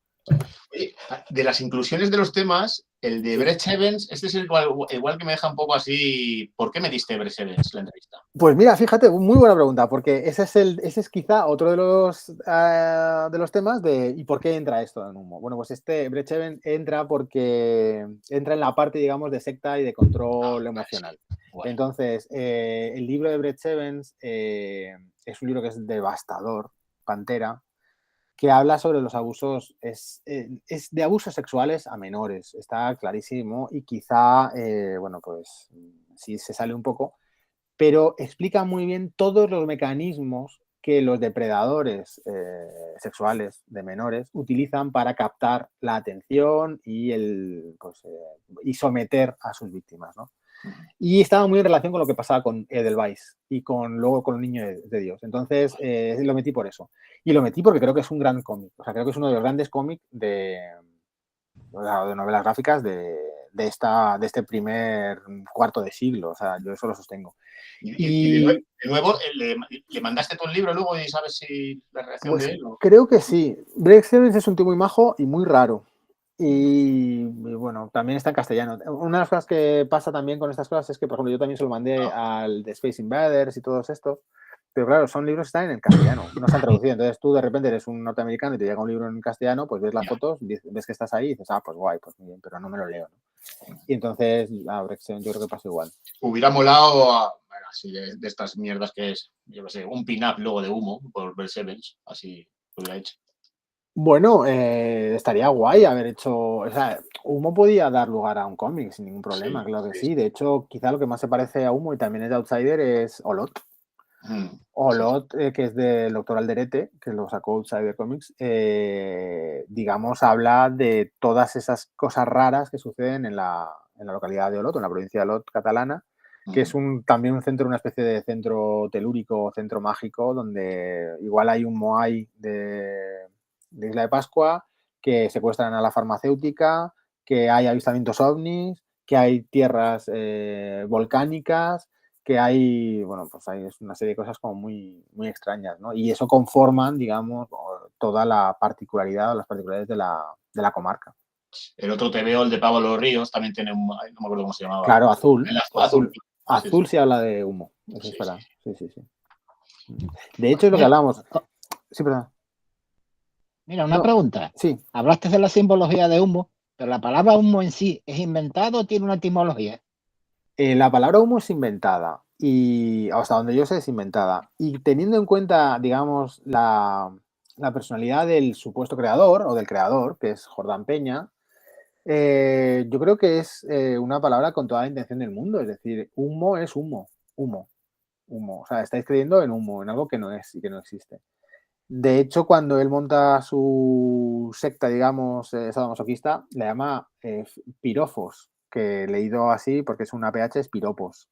Entonces dices, ¿has montado una secta que se llama piropo? ¿Piropo en plural? Pues sí. Parece nombre de discoteca, una UAT, ¿no? Claro, sí. Y dime un piropos, ¿sabes? O sea, es una cosa así, ¿no? O sea, pues conociendo al personaje, sí. O sea, porque el personaje es un personaje con muchos pliegues, un personaje muy narcisista, muy egocéntrico, y que uno de sus placeres es el reírse de los otros, ¿no? O sea, el mostrar su superioridad de los otros, hacia los otros a través de su suprema inteligencia. Un poco Entonces, Víctor, ¿no? Sería así, ¿no? Así. Bueno, nada, sí, Víctor, o sea, ya molaría que se hiciera así, una cosa tan grande que durase tanto. Y entonces, bueno, pues no sería extraño, o sea, yo sostengo que el elegir humo es una forma de decir, bueno, pues mira, estáis creyendo en humo, y estáis hablando de humo, y estáis escribiendo y tratando y charlando y reuniéndoos alrededor del humo. O sea, que yo creo que tiene una intencionalidad muy clara. Una burla, o sea, es otra burla más. La verdad es que cuando ves la palabra quita, piensas en humo, ¿no? O sea, la verdad que... Entonces, que el tío era, ¿cómo se llama esto? Doble intención o subliminal, ¿no? Sí, hombre, o sea, Jordán Peña es una persona que incluso lo cuenta a su hija y lo cuenta a gente que lo conoció, es una persona que tiene una inteligencia notable y era una persona también muy culta, o que no siendo excesivamente culta sí que sabía contar las cosas y mantenerla, o sea, luego era una persona que sabía moverse muy bien, una persona que era invitada y era a pues, programas como Jiménez del Oso, pero luego también a programas de Íñigo, por ejemplo, a programas... Él se iba a convertir en una especie como de referente en determinados temas, en temas esotéricos, en temas de psicología, en temas de sectas, por ejemplo. De hecho, en ABC hay reportajes donde él da su opinión. Y bueno, él se convierte en un referente, en una persona que cuando hay que hablar de determinados temas se recurre a él. Él acude a programas de radio de forma frecuente. O sea, él sabe manejarse, ¿no? Y sabe, bueno, pues mantener el interés y captar la atención de la gente y ser, pues, una persona que da juego, sí. O sea, era inteligente, eso no se lo puedo negar. Y por último, ¿cuál es la postura que tiene nuestro referente esotérico Iker Jiménez sobre el tema? Con su programa Cuarto Milenio, con su repercusión. Pues Iker Jiménez, por ejemplo, tiene el libro, porque Iker, lo que sí hay que reconocerle es, bueno, que tiene mucha pasta, cosa de la que me alegro, y que, bueno, cuando encuentra cosas que le interesan, se las compra. Es decir, nuestra intención como editorial y como autor era mandárselo a Iker, efectivamente. Pero no hizo falta, porque Iker, en cuanto lo vio, lo compró por la web.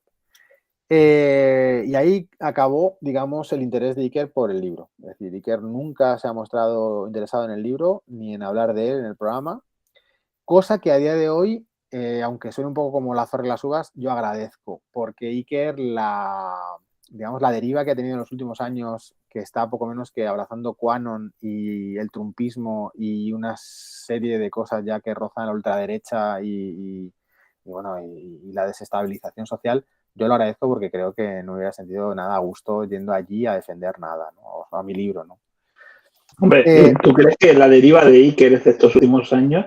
Pues vamos a ver, yo creo que se podría decir que es el último gran magufo profesional que ha dado España. Es decir, yo creo que está muy por encima de otros que han intentado ocupar, pero yo creo que es el sustituto natural, pero sin carisma, de Fernando Jiménez del Oso. Efectivamente, y con una diferencia, o sea, yo te doy toda la razón, pero también una diferencia, que Jiménez del Oso siempre se mantuvo, o sea, era una persona que era un entusiasta y estaba fascinado por los temas y se los quería más o menos los contaba, pero circunscribía su ámbito de actuación, digamos, a los temas fantasiosos y mágicos. Iker ha entrado en el tema, digamos, social o político, es decir, yo no sé si Iker en algún momento querrá hacer carrera política, pero si Iker se presenta, Iker posiblemente nos dé una sorpresa, ¿eh? O sea, porque Iker es un producto mediático que es una especie, o sea, puede ser un Bolsonaro, o sea, una persona, este tipo, digamos, de candidato populista que de repente te arranca un montón de votos y tiene un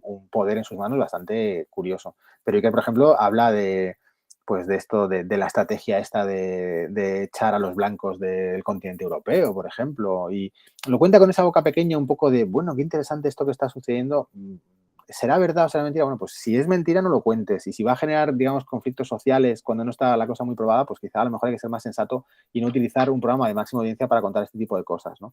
O cuando invita a Soto Ibars para hablar de que antes haya más libertad que ahora. ¿Pero qué me estás contando? ¿Cómo que antes haya más libertad que ahora? O sea, lo que pasa es que ahora, pues si sueltas una barra basada sobre las mujeres o sobre los trans o sobre los homosexuales, pues sí se te va a parar los pies afortunadamente, ¿sabes? Es decir, no es que haya menos libertad, es que ahora tenemos libertad todos y antes tenéis libertad unos pocos.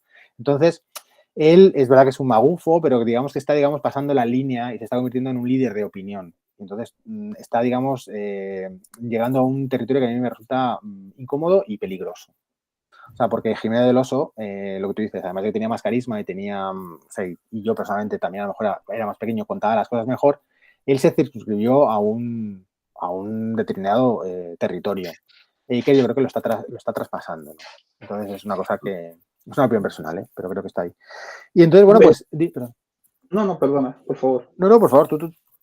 No, es que la reflexión es muy interesante porque yo creo también que Jiménez del Oso vive en una época donde buena parte de estos fenómenos luego se explicaban o se desmontaban desde el punto de vista de que los sistemas de captación eran imperfectos o directamente hablábamos de un engaño, como en el caso de Humo. Es decir, desde que todo el mundo tiene una cámara en el bolsillo y una grabadora en el bolsillo, ni hay psicofonías ni hay avistamientos ovnis. Es decir, en cierto sentido, Iker lleva estirando de la cuerda y llevando a los clásicos.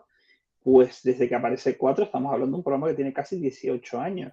Es decir, ha ocupado el nicho televisivo de lo paranormal, no hay pie a que entren otros, es decir, porque Antena 3 intentó con Javier Sierra y demás, pero claro, ¿cuánto tiempo puedes vivir del ovni de la Tejita, de Humo, de las caras de Belme? Es decir, son habas contadas y ahora yo creo que intenta darse la vuelta como divulgador con el tema de Horizonte, pero precisamente por ese planteamiento es difícilmente creo que se le pueda considerar un elemento de naturaleza divulgadora. Yo creo que está buscando el tema de buscar nichos más rentables y que puedan darle más durabilidad.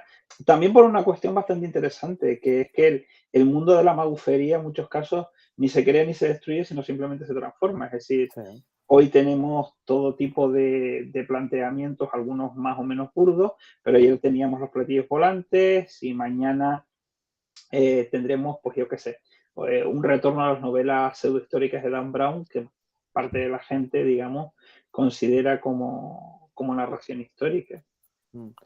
Sí, yo también lo que le veo, volviendo a comparación con Jiménez del Oso, es, por ejemplo, Iker Jiménez, si te va a hablar de la Tierra plana, dice, el terraplanismo, ¿qué hay de cierto? Dices, nada, no hay nada de cierto, Iker, o sea, ya se acabó el tema, venga, siguiente. Entonces, él le dedica 3 horas aquí de cierto en el terraplanismo, no hay nada. Yo me acuerdo de programas de Jiménez del Oso, por ejemplo, sobre los cirujanos psíquicos, que iba a rodar los cirujanos psíquicos, los tíos que metían los dedos así y operaban y sacaban tumores y tal, y decía, y esto lo hacen con un método de prestidigitación que tienen bolsas de sangre y trozos de pollo. Entonces se lo meten en las manos y tal, y se los pasa a no sé quién y coge los... o sea, Jiménez del Oso va a ver un tema supuestamente hermético o que es un arcano que no sabemos qué es y te lo desmonta. Vale. Yo no he visto a Iker desmontar ningún tema de estos fantasiosos. Es decir, Iker no dice las caras de Belmez es un fraude. Iker tiene libros sobre las caras de Belmez. O no tiene... O sea, a eso me refiero. Es decir, que en su afán divulgador tampoco divulga nada. Lo que hace es abona un campo y lo hace cada vez más grande, ¿no? Y dices, no, bueno, a lo mejor hay algunos temas de los que teníamos que renunciar. Es decir, pues no, mira, las posesiones satánicas. Pues bueno, a lo mejor es una cuestión... patológica. ¿Por qué no lo analizamos por ahí? No, porque a él le interesa más ese otro tipo de cosas, ¿no?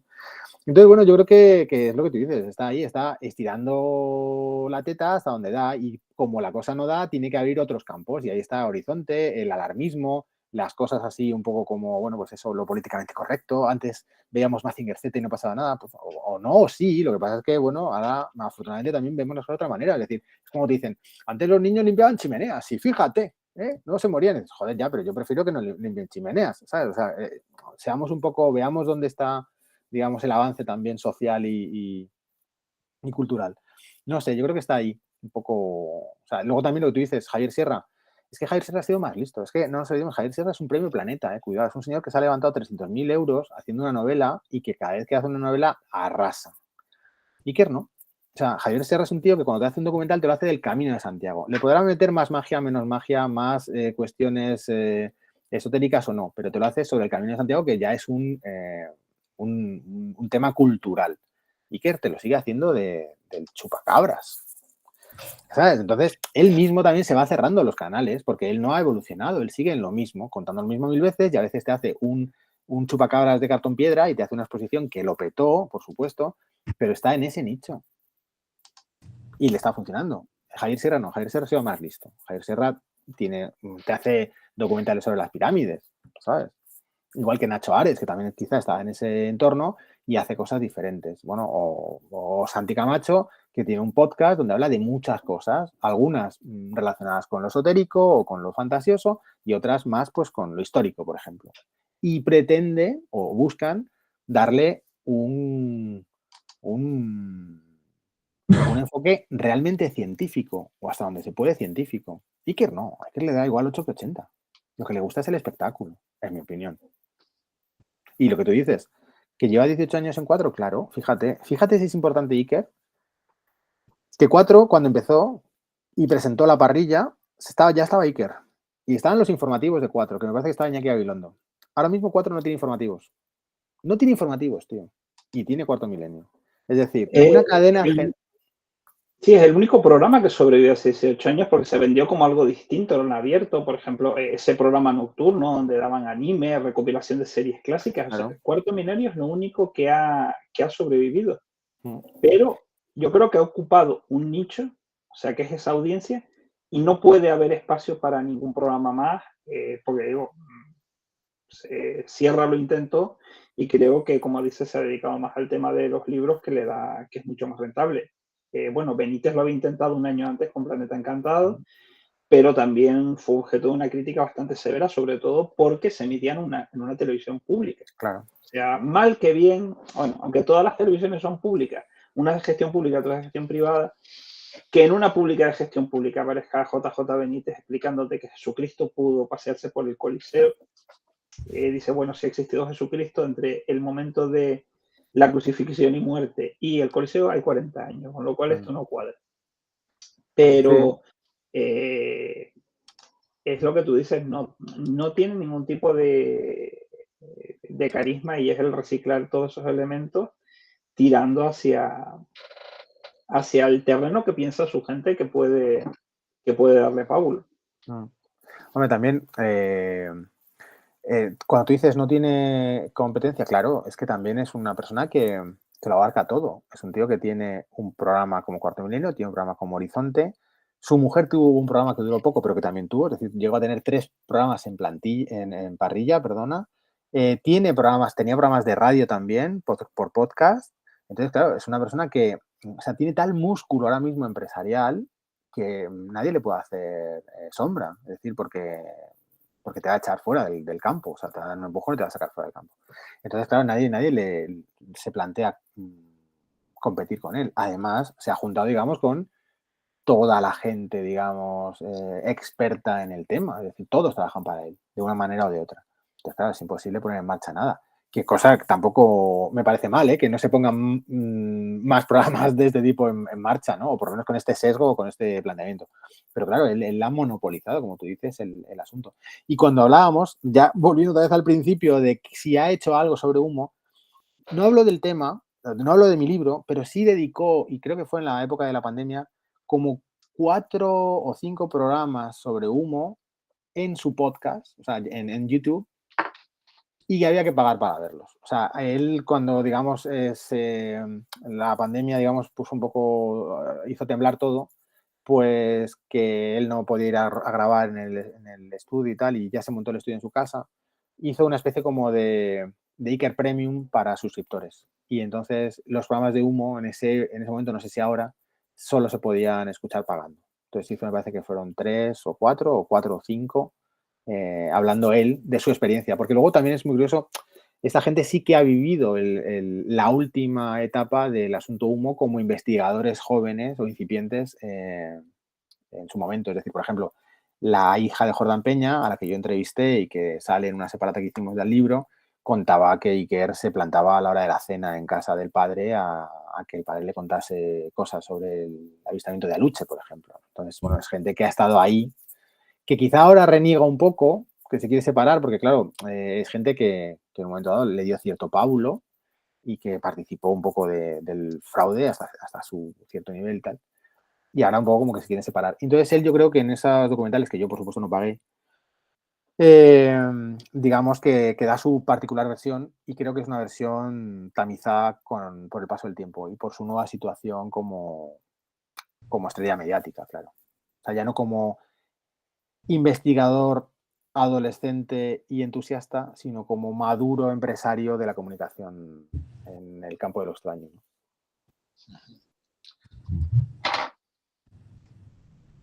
Sí, Y aquí un silencio. Edu, ¿una tercera edición va a haber de Humo? Pues yo no lo sé, o sea, creo que no quedan casi ejemplares, quedaban muy poquitos, eso es cierto, pero a mí me daría, o sea, yo creo que esto es un poco como levantarte de la mesa ganando, ¿no? O sea, si hemos agotado 2 ediciones, yo no sé hasta qué punto merecería la pena sacar una tercera y pillarnos los dedos, ¿no? Entonces, hombre, sí que me gustaría, y eso es una cosa personal, la segunda edición salió con la separata, ahí también pegamos un poco de ingenuos o de buenas personas. No pegamos de nada, fuimos muy buenas personas. Nosotros sacamos la primera edición de Humo y cuando se presentó, en la presentación apareció la hija de Jordán Peña. Y entonces, claro, yo dije, joder, es que tu testimonio debería estar al final, es el último capítulo que le falta al libro, ¿no? Entonces, cuando salió la segunda edición, yo entrevisté a Maite y lanzamos una separata para que aquel que se haya comprado la primera edición pudiera tenerla, la pudiera comprar aparte, y aquel que se compraba la segunda se la regalábamos. Entonces, era una forma de potenciar la venta de la segunda edición, y los primeros, por 4 euros, te comprabas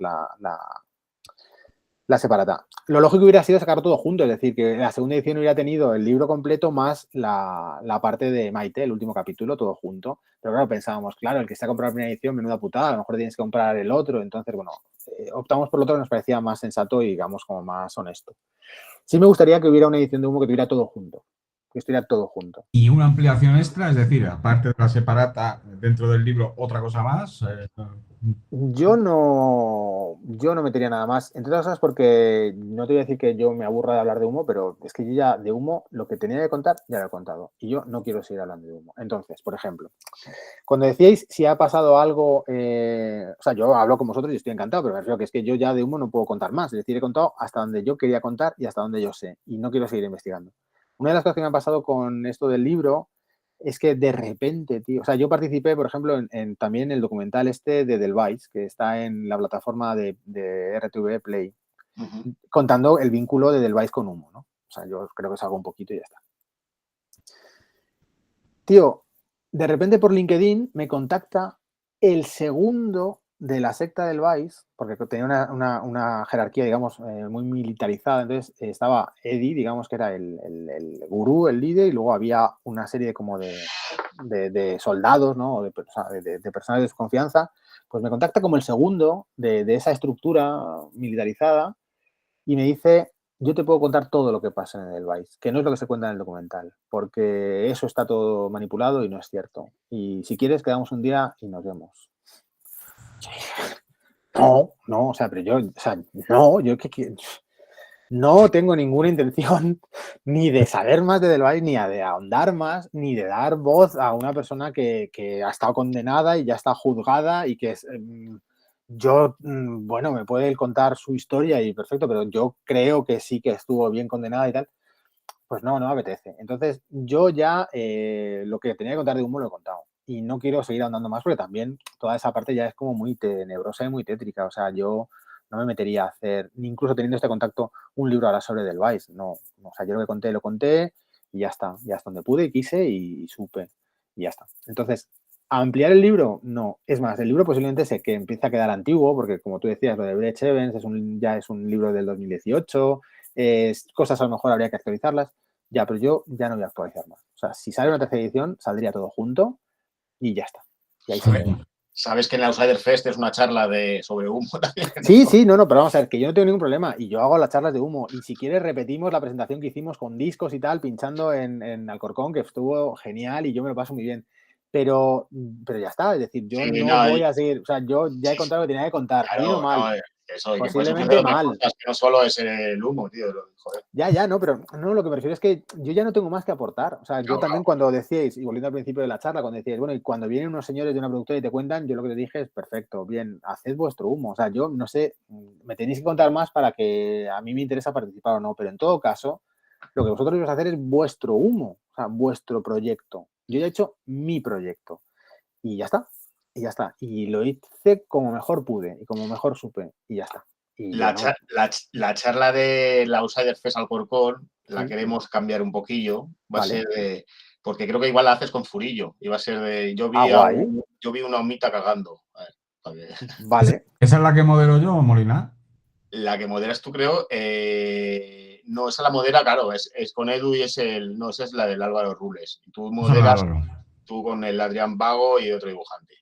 Vale. Pues se supone que hay una especie como de preámbulo de humo porque los humitas, según cuentan en sus cartas, antes de llegar a España aterrizaron en la zona de Francia y entonces dejaron unos restos y tal. Bueno, pues esos restos que se supone que eran restos pétreos y tal, cuenta la leyenda que eran cacas Coño, medio coprolitos, una cosa así, o cacas así como pues, hechas piedras. maravilla, tío. Está todo Entonces, cuando dices, yo vi a una humita cagar, pues dices, pues posiblemente sea francesa y hubiera estado ahí dejando un resto después de una larga travesía espacial. No, hombre, como o sea, que Furillo. parece todo muy estrambótico y muy loco, pero en humo prácticamente cabe todo, sí. Cabe. Ya.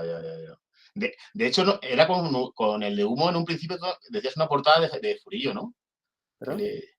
¿No dijiste tú que la portada la dibujara Furillo, la del humo?